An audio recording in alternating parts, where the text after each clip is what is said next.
नमस्कार। आज की वीडियो में एमए फाइनल और बीए थर्ड ईयर के स्टूडेंट का हार्दिक स्वागत। हम लोग अंतर्राष्ट्रीय संबंधों का अध्ययन कर रहे हैं और मैंने जैसा कि कल जब हमने अपना पहला वीडियो आपसे शेयर किया था तो मैंने आपको बताया था कि यह जो अंतर्राष्ट्रीय संबंध है यह आपके एमए फाइनल ईयर के 6th पेपर में है और बीए थर्ड ईयर के 2nd पेपर में है।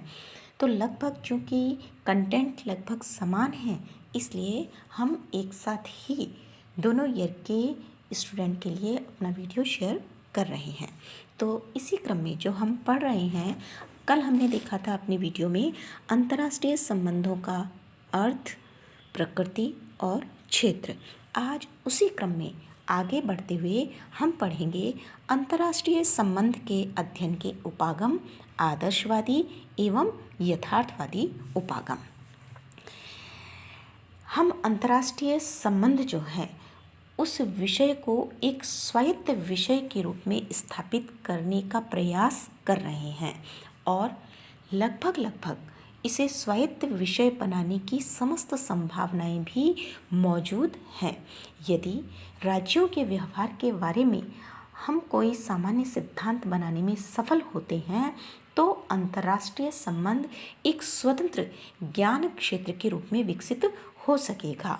सेकेंड वर्ल्ड वॉर के पश्चात से इंटरनेशनल जो रिलेशन हैं उनमें बहुत ही बड़े पैमाने पर सिद्धांत निर्माण के प्रयत्न किए जा रहे हैं। तो जिस सिद्धांत निर्माण के प्रयत्न किए जा रहे हैं वह क्या है, क्या तात्पर्य है, उसे हम अपनी स्लाइड के माध्यम से देखेंगे। सबसे पहले हम देखेंगे उपागम और सिद्धांत जो भी है उसका अभिप्राय।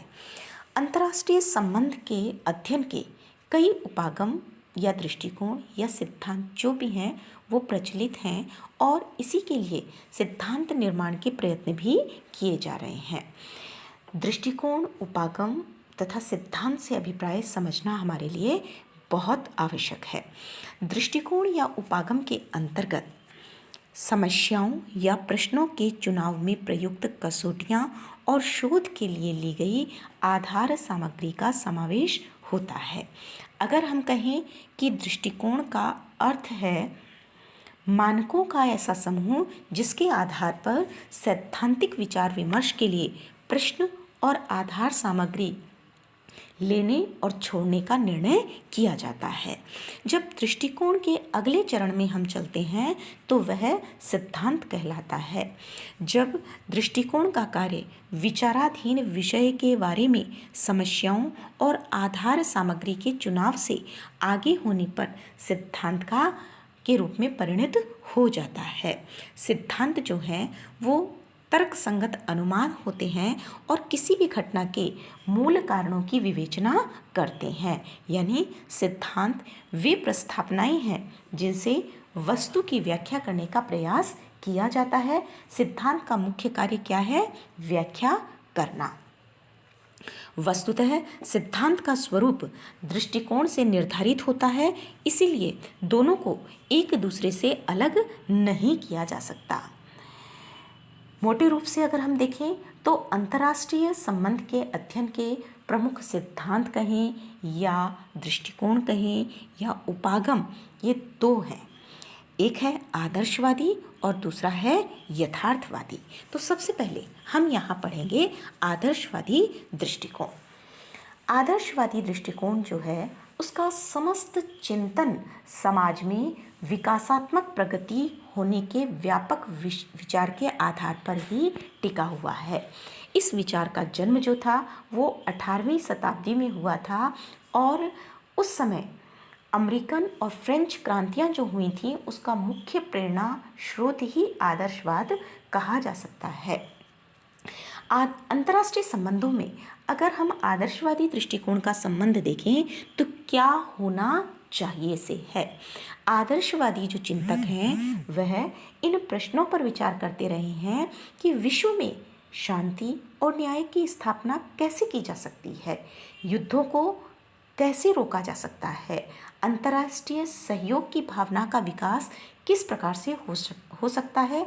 शक्तिशाली राज्यों के द्वारा शक्ति विहीन राज्यों का शोषण जो है वो किस प्रकार से खत्म किया जा सकता है, ये कुछ नैतिक आदर्शवादी प्रश्न होते हैं जिनका समाधान आदर्शवादी चिंतक चाहते हैं। तो अगर हम कहें कि आदर्शवादी दृष्टिकोण जो है वो संस्थावादी और विधिवादी अध्ययन की ओर ज़्यादा अग्रसर दिखाई देता है। आदर्शवादी अंतर्राष्ट्रीय राजनीति को स्वयं में साध्य नहीं मानते, वरन केवल एक साधन के रूप में स्वीकार करते हैं और इसका उद्देश्य जो है वो अंतर्राष्ट्रीय न्याय का विकास करना है। जिस तरह राज्य का उद्देश्य नागरिक की स्वतंत्रता, समानता और कल्याण की वृद्धि करना है, उसी प्रकार यह माना जाता है कि अंतर्राष्ट्रीय संबंधों में मानवीय लक्ष्यों की प्राप्ति के लिए विदेश नीति का संचालन होना चाहिए। यही कारण है कि यह मान्यता प्रचलित थी उस समय कि किसी सबल अंतर्राष्ट्रीय संस्था की स्थापना करने और अंतर्राष्ट्रीय विधि के पालन से अनेक जटिल अंतर्राष्ट्रीय विवादों का समाधान हो सकता है। यही कारण है कि सेकेंड वर्ल्ड वार के पश्चात अंतर्राष्ट्रीय संगठन के रूप में संयुक्त राष्ट्र संघ की स्थापना की गई। उससे पूर्व, जैसा कि हमने पहले भी पढ़ा था, प्रथम विश्व युद्ध के पश्चात राष्ट्र संघ की स्थापना की गई थी। तो इन जो अंतर्राष्ट्रीय संगठन थे, इनका उद्देश्य मूलभूत क्या था?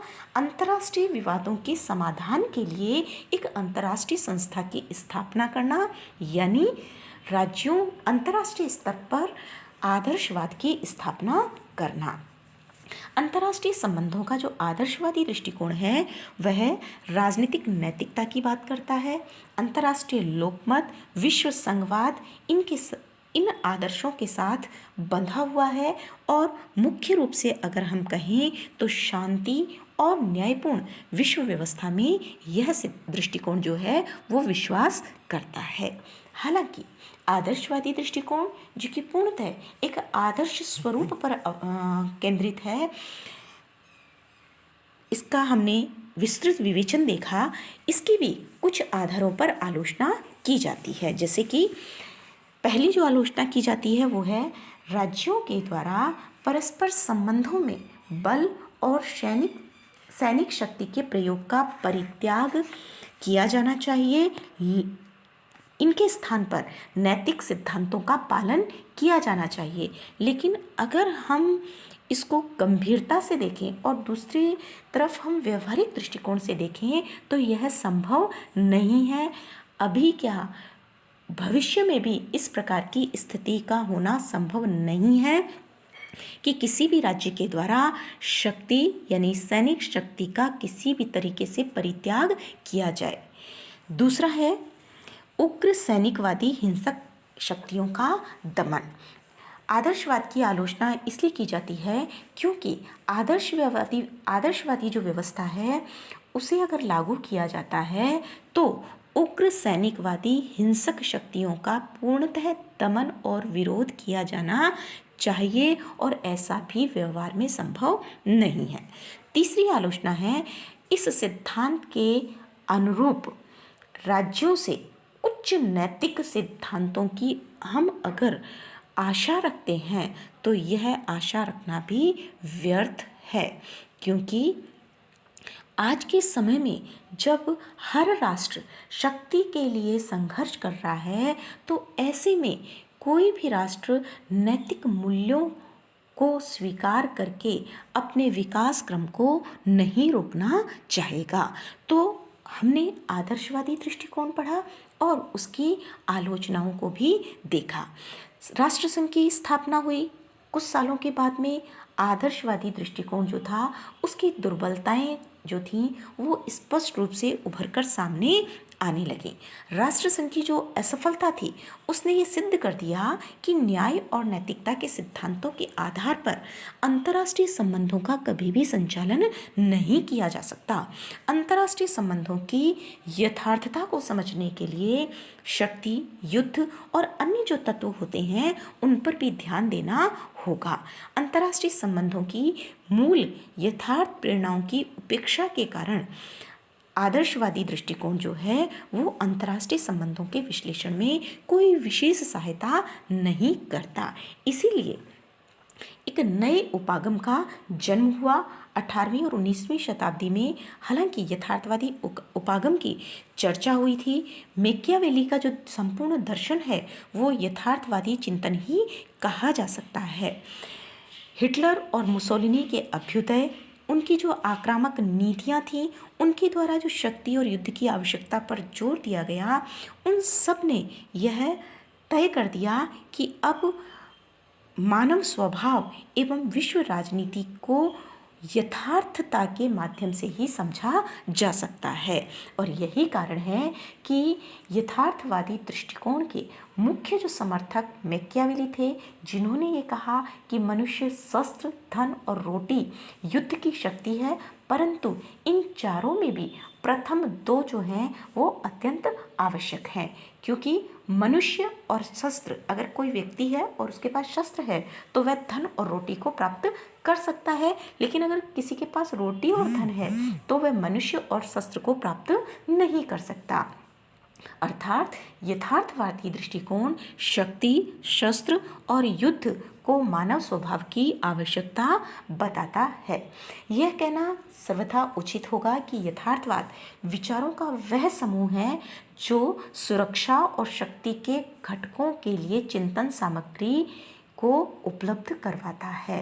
वह इससे उन विचारों का भी जन्म होता है कि व्यक्ति सदैव उस चीज़ को पाने की कोशिश करता है जिसे दूसरे लोग नष्ट करने की कोशिश करते हैं। जब दूसरे लोग किसी चीज़ को नष्ट करने की कोशिश करते हैं तो व्यक्ति को अपनी रक्षा के लिए तैयार रहना चाहिए। यानी यथार्थवादी दृष्टिकोण जो है वो उसकी मूल मान्यता यही है कि राष्ट्रों के बीच विरोध एवं संघर्ष किसी न किसी रूप में सदैव बना रहता है। और यही कारण है कि पूरा का पूरा यथार्थवाद जो है वो शक्ति को आवश्यक तत्व के रूप में स्वीकार करता है। यथार्थवादी दृष्टिकोण इस बात पर भी जोर देता है कि विदेश नीति निर्माण संबंधी जो निर्णय हैं वो राष्ट्रीय हित के आधार पर लिए जाने चाहिए, न कि नैतिकता के आधार पर, भावनात्मक मान्यताओं के आधार पर।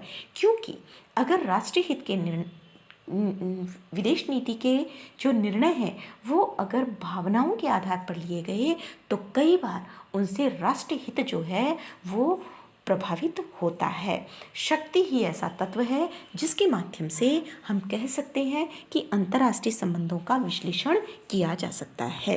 हालांकि यथार्थवादी दृष्टिकोण जो शक्ति पर बल देता है, यथार्थ दृष्टिकोण पर बल देता है, नैतिकता की उपेक्षा करता है, लेकिन इसके बावजूद इस सिद्धांत की भी कतिपय आधारों पर आलोचना की जाती है। आलोचना में पहला है शक्ति और सत्ता।